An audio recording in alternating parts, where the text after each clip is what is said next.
80 out of 27 questions అనేది reading comprehension నుంచి వస్తుంది అండి. సో ఇది ఎవరైనా కానీ 27 out of 27 పెడితే మనకి ఏంటంటే ఒక 80 క్వశ్చన్స్లో 27 అటెంప్ట్ చేసినట్టు ఉంటుంది. నెక్స్ట్ ఏంటంటే రీజనింగ్ ప్రయారిటైజ్ చేయాలంటే ఫస్ట్ రీడింగ్ కాంప్రిహెన్షన్కి ప్రయారిటైజ్ చేయాలి. సెకండ్ అనేది రీజనింగ్ క్వశ్చన్స్కి ప్రయారిటైజ్ చేయాలి. ఎందుకంటే రీజనింగ్లో ఎలా ఉంటుందంటే ఒక రౌండ్ టేబుల్లో కూర్చొని ఉంటారు, ఒక అతనికి ఆపోజిట్ ఇతను ఉంటారు, ఇంకో అతనికి ఆపోజిట్ ఇలా ఉంటారు.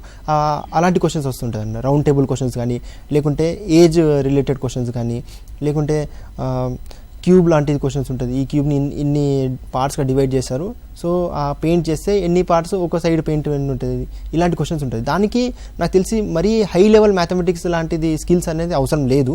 సో బేసిక్గా 10th క్లాస్ వరకు మనం మ్యాథ్స్ చదివే ఉంటాం కాబట్టి ఆ రీజనింగ్ అనేది సెకండ్ ప్రయారిటైజ్ చేయాలి. దాని తర్వాత మ్యాథమెటిక్స్ అంటే యాప్టిట్యూడ్ క్వశ్చన్స్ అనేది థర్డ్ ప్రయారిటైజ్ చేయాలి.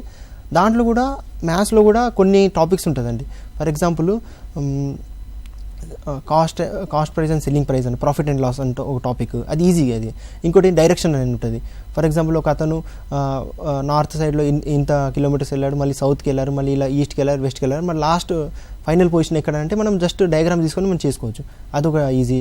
మళ్ళీ యావరేజ్ క్వశ్చన్స్ అని ఉంటుంది. సర్టెన్ నెంబర్ ఆఫ్ పీపుల్ ఉంటారు, వాళ్ళ యావరేజ్ ఏజ్ ఎంత, లేకుంటే వాళ్ళ మార్క్స్ ఎంత ఉంటుంది, వాళ్ళ యావరేజ్ ఎంత, ఇలాంటి కొన్ని ఈజీ టాపిక్స్ ఉంటుంది. మ్యాథ్స్లో ఆ ఈజీ టాపిక్స్ని మనం పట్టుకొని ఉంటే ఈ మూడు ఏదైతే ఉందో రీడింగ్ కాంప్రిహెన్షన్, సెకండ్ ఏమో రీజనింగ్, మూడోదేమో ఈజీ మ్యాథ్స్ క్వశ్చన్స్ ఏదైతే ఉందో దాన్ని ఐడెంటిఫై చేసి 80 క్వశ్చన్స్లో దాన్ని సాల్వ్ చేస్తే ఈజీగా సీసాట్ అనేది కట్ ఆఫ్ క్లియర్ అవుతుందని